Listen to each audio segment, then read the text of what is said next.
بسم اللہ الرحمن الرحیم۔ السلام علیکم ورحمۃ اللہ وبرکاتہ۔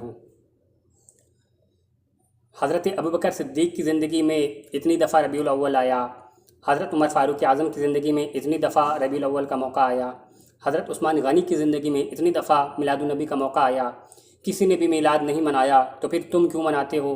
کیا تم صحابہ کرام سے بڑے عاشق رسول ہو؟ جب بھی ربیع الاول کا موقع آتا ہے ہر سال تو اس طرح کے میسیجز ان کے پوسٹرز بنا کر واٹس ایپ پر وائرل کر دیے جاتے ہیں اور کچھ بھولے بھالے لوگ اس طرح کے سوالوں سے پریشان ہو جاتے ہیں۔ تو آئیے ہم انشاءاللہ تعالیٰ اس سوال کا جواب اس ویڈیو میں آپ کو دیتے ہیں۔ تو اس کا پہلا جواب یہ ہے کہ ہاں، صحابہ کرام نے بھی میلاد منایا ہے، لیکن ان کا طریقہ الگ تھا۔ ظاہر سی بات ہے کہ زمانے کے اعتبار سے چیزوں کے طریقے بدل جاتے ہیں، تو صحابہ کرام کا میلاد منانے کا طریقہ الگ تھا اور ہمارا طریقہ الگ ہے، لیکن میلاد منانا بہرحال صحابہ سے بھی ثابت ہے۔ آئیے سب سے پہلے میں اس کی دلیل آپ کے سامنے پیش کرتا ہوں۔ سنن نسائی کی حدیث ہے، صحابہ کرام ایک مجلس قائم کیے ہوئے بیٹھے تھے، نبی کریم صلی اللہ تعالیٰ علیہ وسلم وہاں پر تشریف لائے اور صحابہ سے پوچھا کہ تم کس چیز کے لیے یہاں پر بیٹھے ہو، کس مقصد سے بیٹھے ہو؟ تو صحابہ کرام نے عرض کیا کہ یا رسول اللہ صلی اللہ تعالیٰ علیہ وسلم، ہم یہاں پر اس لیے حاضر ہوئے ہیں، ہم نے یہ محفل اس لیے قائم کی ہے کہ ہم اللہ تعالیٰ کا شکر کر رہے ہیں، اس کی حمد و ثنا کر رہے ہیں کہ اس نے آپ کے ذریعے ہم پر انعام فرمایا، ہم پر اکرام فرمایا، احسان فرمایا۔ تو نبی کریم صلی اللہ تعالیٰ علیہ وسلم نے پوچھا کہ کیا تم اس بات پر قسم کھا سکتے ہو کہ واقعی تم یہاں پر اسی لیے حاضر ہوئے ہو؟ تو صحابہ کرام نے عرض کیا یا رسول اللہ صلی اللہ تعالیٰ علیہ وسلم، ہم اللہ کی قسم کھاتے ہیں اس بات پر کہ ہم یہاں پر اسی لیے حاضر ہوئے ہیں۔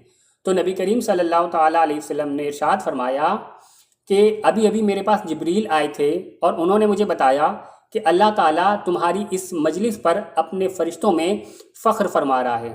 سبحان اللہ، یعنی کہ اللہ تعالیٰ فرشتوں کے درمیان تمہاری اس محفل کی تعریف کر رہا ہے۔ تو یہ ہے صحابہ کرام کے میلاد کا طریقہ کہ وہ اس طرح سے جمع ہوتے تھے اور جمع ہو کر کے نبی کریم صلی اللہ تعالیٰ علیہ وسلم کی تعریف و توصیف کرتے تھے اور اس پر اللہ تعالیٰ کی حمد و ثنا بیان کرتے تھے۔ تو ثابت ہو گیا کہ صحابہ کرام نے بھی میلاد منایا ہے۔ اب اگر کوئی شخص کہے کہ وہ میلاد النبی کا دن تو نہیں تھا، وہ 12 ربیع الاول تو نہیں تھا، تو کوئی ضروری نہیں ہے کہ آپ 12 ربیع الاول کو ہی میلاد منائیے۔ ہمارے یہاں بھی اہل سنت میں پورے سال میلاد النبی کے جلسے ہوتے ہیں، تو آپ بھی جب چاہیں، جس دن چاہیں، جس تاریخ کو چاہیں میلاد النبی منا سکتے ہیں، اس کی خوشیاں منا سکتے ہیں۔ اب اگر کوئی کہے کہ صحابہ کرام کا طریقہ تو ایسا نہیں تھا کہ جس طریقے سے آپ میلاد مناتے ہیں اس طرح سے وہ میلاد مناتے ہو، تو بالکل صحابہ کرام کا طریقہ ہم سے الگ تھا اور ہمارا طریقہ ان سے الگ ہے۔ اگر آپ کے نزدیک طریقہ الگ ہونے سے کوئی چیز ناجائز ہو جاتی ہے اور اسے نہیں کرنا چاہیے، تو پھر ہمارا آپ سے سوال ہے کہ صحابہ کرام کی زندگی میں شادیاں ہوتی تھیں، ظاہر ہے کہ شادی کرنا سنت ہے۔ صحابہ کرام کی زندگی میں بھی شادی کرنے کے کئی موقع آئے، لیکن صحابہ کرام کی شادی میں کیا ہوتا تھا؟